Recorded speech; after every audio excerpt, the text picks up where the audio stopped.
You've been very blunt with the team about how key turnover margin is. You know, I guess, what do you see as the difference when is there something intangible just about winning it every single time and that it always correlates to wins, or is that just a statistical anomaly? We're 20-6 when we're +1 and 13-3 when we're +2. I think that's pretty strong.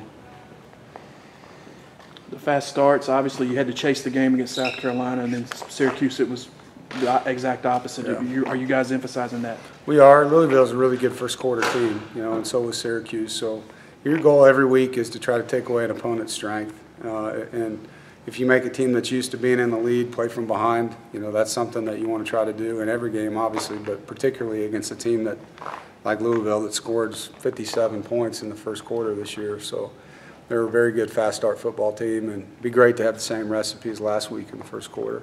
Do you think if you get them chasing the game, they'll become one-dimensional, or still be able to throw and run? No, I mean, they're the #1 passing offense in the ACC. So, I mean, turning them into a passing team that's what they do right now, I mean, he can always run. So, you just want to be in a position the whole game where you're in the game and you're playing well. And for us to do that, we got to protect the football.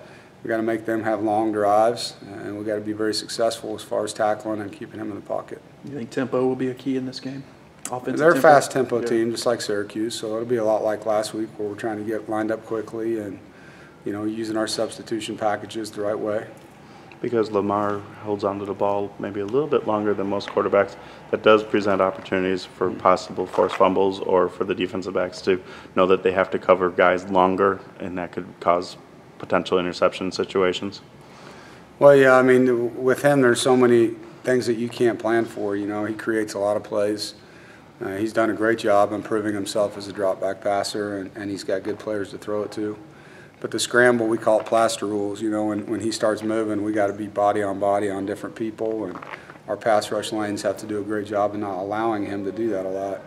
How hard is it when someone has the ball in their hands and will throw it between 40 and 50 times and run it between 10 and 20 times? From a stamina point, could you see somebody wearing down in the heat of Raleigh? A little bit? Well, we'll see. I mean, it's a night game. I don't expect it to be too hot. I mean, it's going to be loud, and I think, our crowd noise has got to be a factor. It's got to help us with their cadence and getting them to have some pre-snap penalties. But I don't expect either team to be fatigued. I mean, we're going to have beautiful weather for the game. Do you still get geeked up for night games at Carter Finley Stadium? Yeah, absolutely. Yeah. I mean, coaching in environments like this is what it's all about, and playing, obviously, for the players. But, when you're a Power 5 coach, you want to be a ranked team, and you want to play a ranked team. You want to do it on a night where everyone's watching, and, you relish that. So it's a great opportunity for our program. Coach, are you going to be wearing black personally? No. Are you hoping the fans wear black? That'd be great if they did. I mean, we're not promoting that, but I know a lot of people are outside the program, so I'd love to see people, support what we're doing. But red's a great color too, so if they're in red, we'll be happy about it. Do you notice a recruiting uptick after a Thursday night game?